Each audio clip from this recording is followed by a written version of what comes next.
Swayam Prabha. Digital India. Educated India.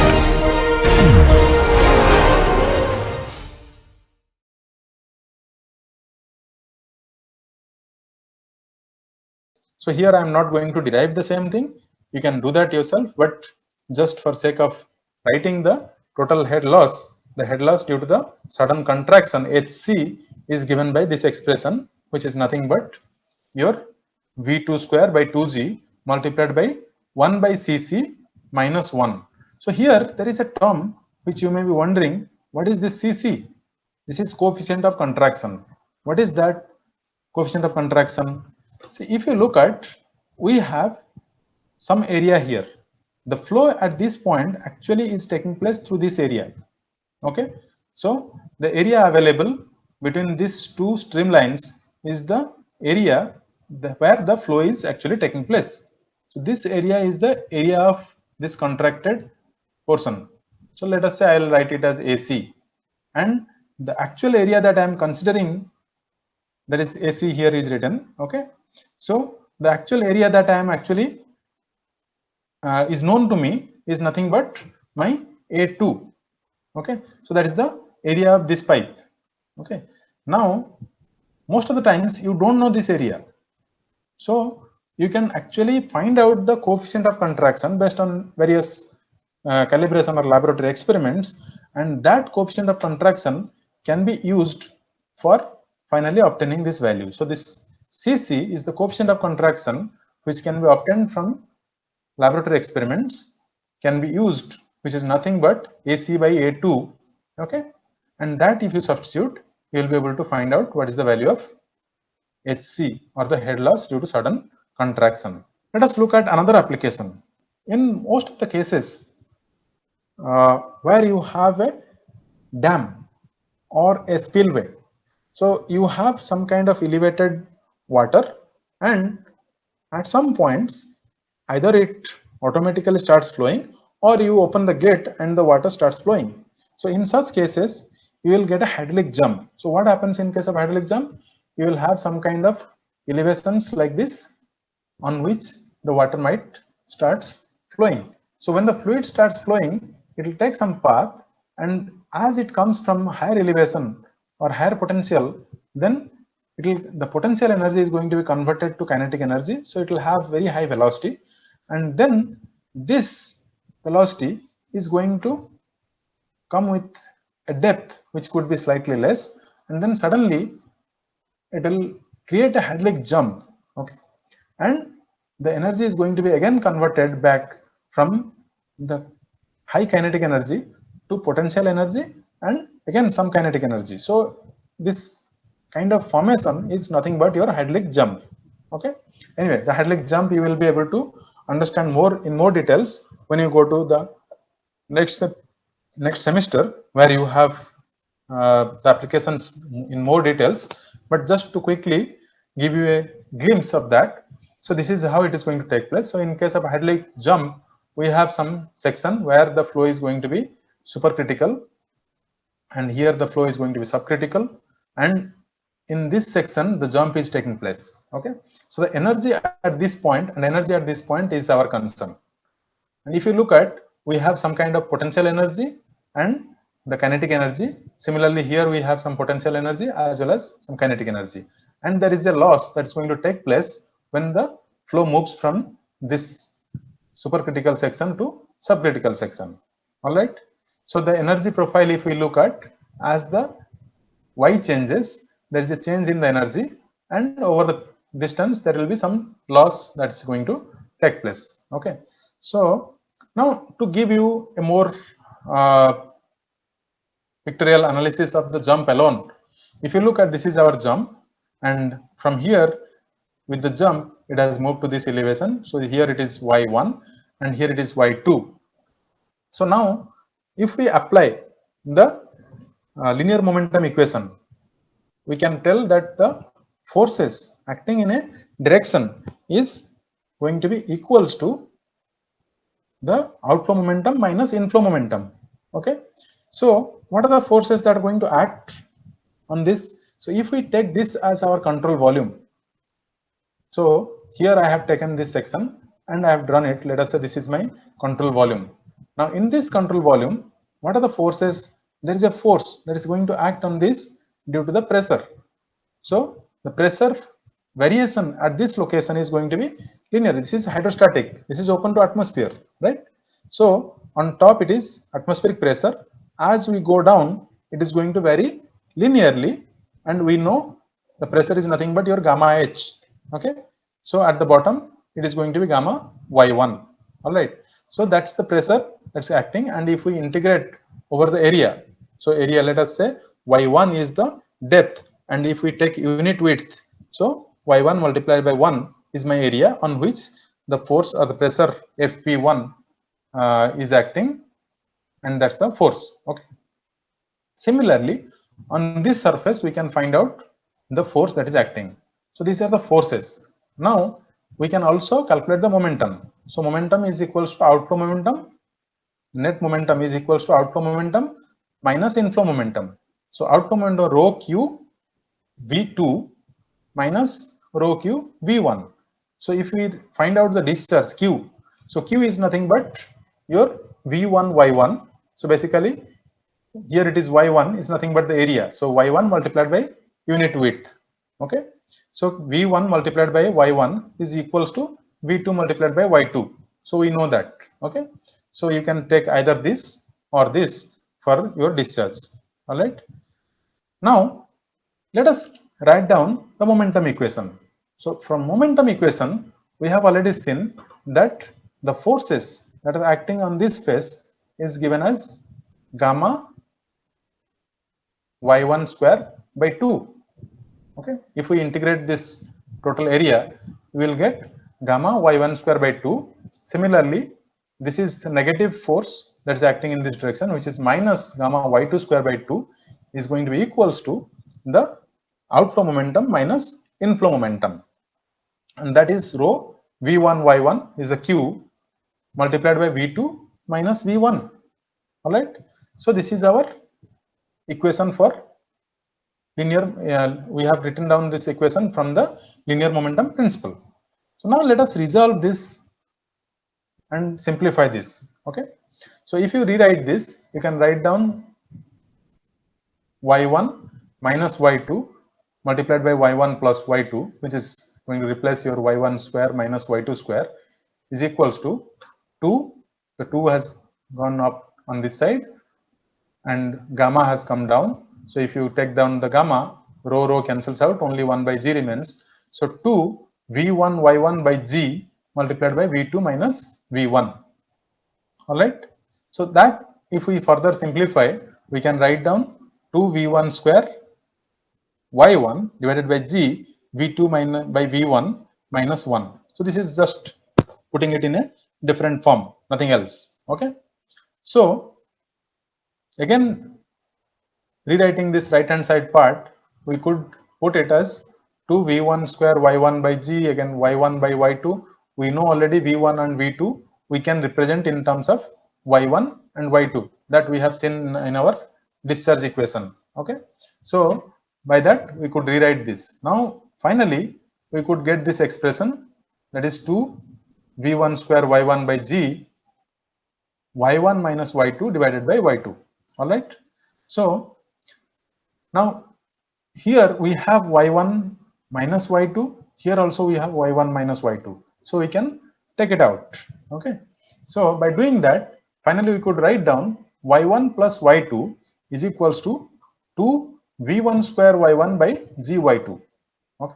So overall we have simplified this expression in terms of y1 and y2. Those are the depth of flow in the supercritical region and in the subcritical region. All right.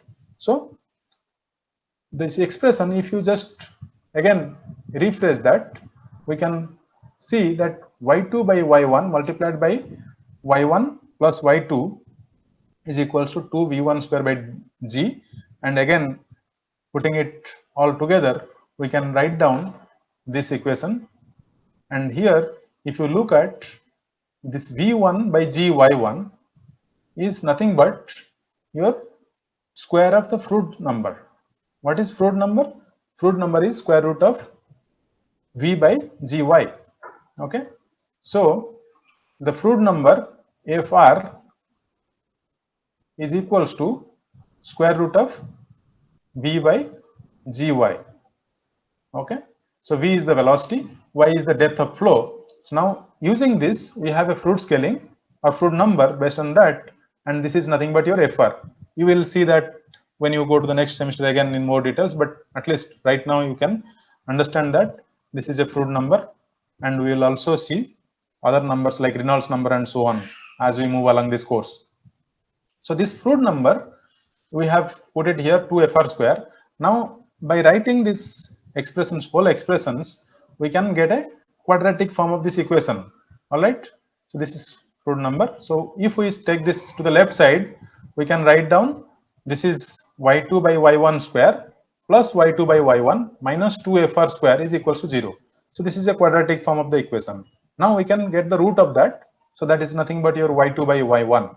So if you write down the expression for that, you will get some you will be able to derive this one, which is nothing but y2 by y1 is equals to 1 by 2 square root of 1 plus 8Fr square minus 1. Okay, so this equation is going to give you the relation between y2 by y1. So from here we can find out, if we know what is y1, what is this depth of flow, okay, in the supercritical region. So using that, we can find out what is the value of Fr or the fluid number, and if you substitute the fluid number here, that is calculated based on y1, you can take this value and find out what is the value of y2. So just get this value and multiply with y1, you will get the value of y2. So it is now easy to find out what is the depth of the flow that is going to take place when the Hadley jump occurs. Okay. All right. Now here we have seen what is the depth of flow that is going to take place here and also here. But there is a loss which is also going to take place when it is moving from supercritical to subcritical region, or the jump is taking place. That loss can also be derived, and we can write down using the Bernoulli's equation. So if you write down the head loss, HL is equals to the energy at section 1 minus the energy at section 2. So this, assuming the Z is same for both, so you can take it as Y1 plus V1 square by 2G minus Y2 plus V2 square by 2G. Okay. So these two are going to give you this expression, that is Y2 minus Y1 cube divided by 4y1 y2. Okay. So now using this, you can find out what is the loss that is going to take place across this jump. Okay. Now let us look at some example problem of this. So when we look at the example problem, let us take this problem. A Hadley jump assisted by a two-dimensional block. So you see here there is no spillway or nothing.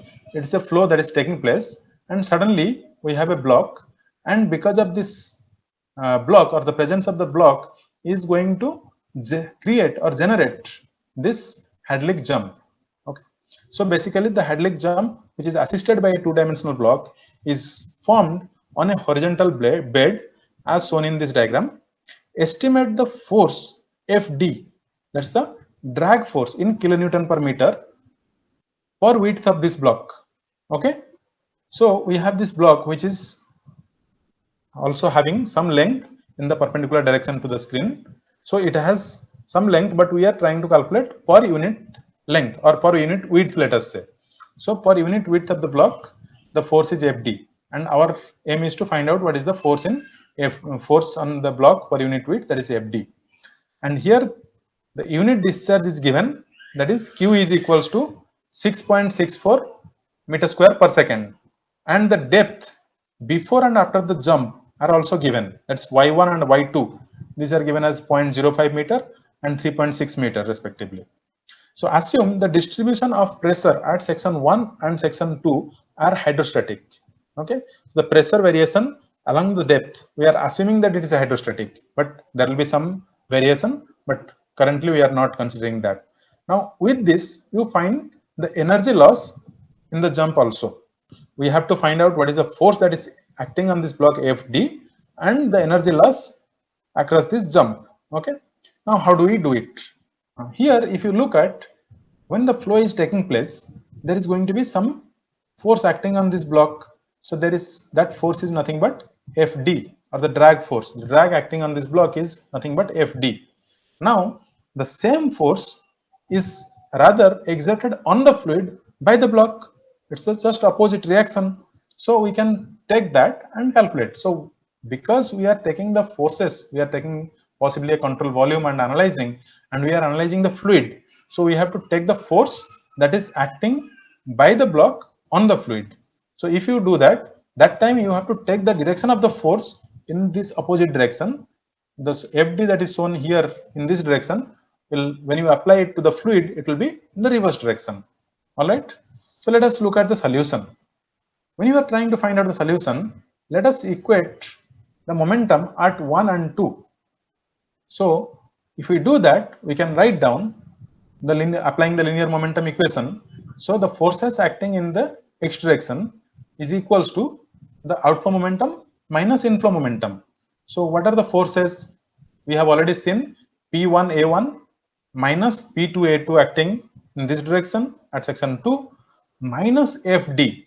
As I said, this is the force that is exerted by the block on the fluid. So it is minus FD is equals to rho Q V2 minus V1. So outflow momentum minus inflow momentum. If we do that, let us substitute the values for the pressures and all other quantities. So if you substitute the value for pressure, you can write down gamma Z1 is your pressure. And if we assume that we are trying to find out the pressure at the center line of this depth, okay, so we take gamma Z1 multiplied by A1. Okay, so if you find out the pressure PC at the centroid, so it is depth is Y1, width is 1 unit. So at the center only you will find the centroid of the pressure. So P gamma into Z1 is the pressure multiplied by area is going to give you the force. Similarly, gamma into Z2, A2 and minus FD. That is equals to rho Q. So this V2 can also be represented by Q divided by area A2. So by that we can write down Q square divided by A2, Q square divided by A1. All right. Now having this equation, we can now write down Z1 A1 minus Z2 A2. The gamma has been taken out, is divided over the whole equation, or per unit weight is calculated now. So Z1 A1 minus Z2 A2 minus FD by gamma is equals to 1 by G is Q square by A2 and minus Q square by A1. Okay. So in this, when this Z1 and Z2 are the centroid depths that I have already explained of A1 and A2, we can write down Z1 equals to Y1 by 2 and Z2 equals to Y2 by 2. So instead of Z, now let us represent that in terms of Y1 and Y2. So when we do that, you can write down the expression as B into Y1 area. That is, your A1 is nothing but B into Y1 multiplied by Y1 by 2 minus B into Y2 is the A2, area 2 multiplied by Y2 by 2 minus FD by gamma and all that. Okay. So this equation, if we start writing in terms of Q by A, so basically we are taking the A2 and Y2 terms together, and similarly A1 and Y1 terms together, we can write down FD by gamma is equals to this. And we already know all these terms. Okay. So we know the value of Q. So Q is nothing but small q multiplied by B. B is your unit width, and Q is the discharge that has been given per unit width. And if you take that and area is B multiplied by Y, we can write down the above expression like this again. So this is nothing but the solution. So here every parameter is known. So you know Q, you know Y1, you know Y2, and B is 1 per unit width, that is for unit width, and substituting all this, you will get the value of FD, that is 13.6 kilonewton. Okay, we have assumed this FD, that is the force acting on the fluid by the block, or force, that is the reaction of the block that is acting on the fluid. Now, what is the head loss? For this, we have already derived the expression. You can directly use the expression, or you can apply the Bernoulli's equation at both these cross sections. Okay, and still you will get the same value. All right. So the head loss is found out to be 4.13 meter. All right. So this is one application of both Bernoulli's and linear momentum equation, and we could find out what are the forces acting on this block and the head loss. All right. Now let us quickly look at another application of linear momentum equation. So that is nothing but the drag on a flat plate. So there are a lot of other complicated processes that are going to take place. We will discuss that at a later stage, where we will also understand what is the boundary layer and what is boundary layer thickness and what is really happening within that. But right now, we don't know all of that. So without even knowing all of that, can we really find out what is the drag that is going to act on a flat plate? And yes, we can do that. We already know if we take a control volume where we really don't have to resolve these processes and we can still solve, we can find out. So this is a flat plate. As you see this red color plate, that is a plate, and the flow is taking place on the plate. So the flow before hitting the plate is having a velocity u all through the depth, that is uniform, and as it hits the plate, obviously there will be some resistance. We know there is no slip condition for a real fluid. There is no slip condition. There will be some reduction in the velocity along this, and that will affect vertically upwards.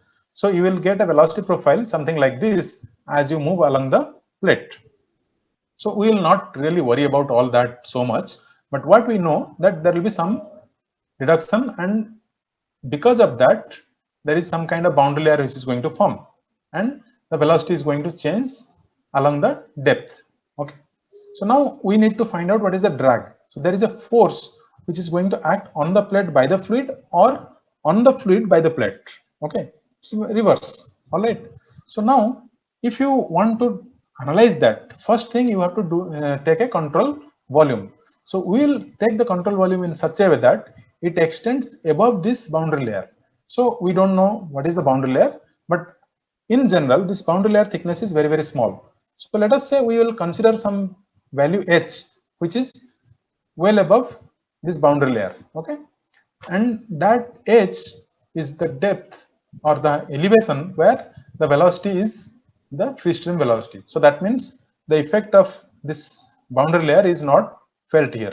So we have this top line where the velocity is free stream velocity u.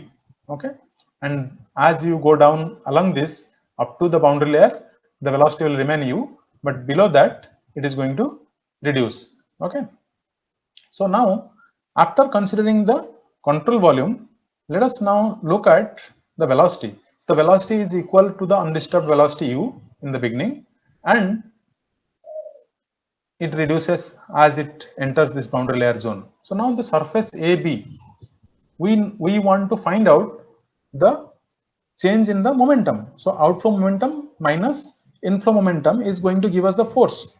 So the total force in this case will be calculated by taking the outflow momentum minus inflow momentum. So we will take the surfaces and find out what are the momentums along the surfaces. Along the plate, there cannot be any momentum. So it is completely blocked.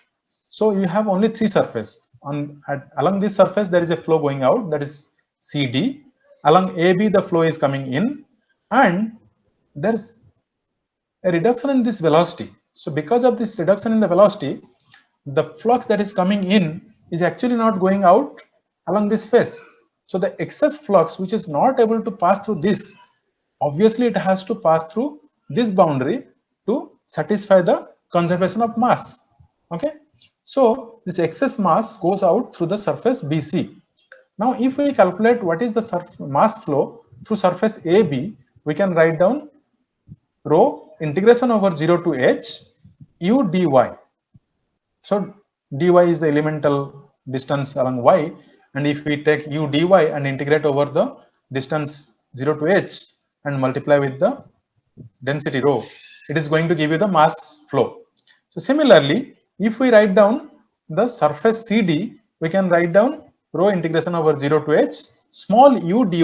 So this small u could become capital U at some point, but we are writing small u because along this depth the u or the instantaneous velocity keeps on varying.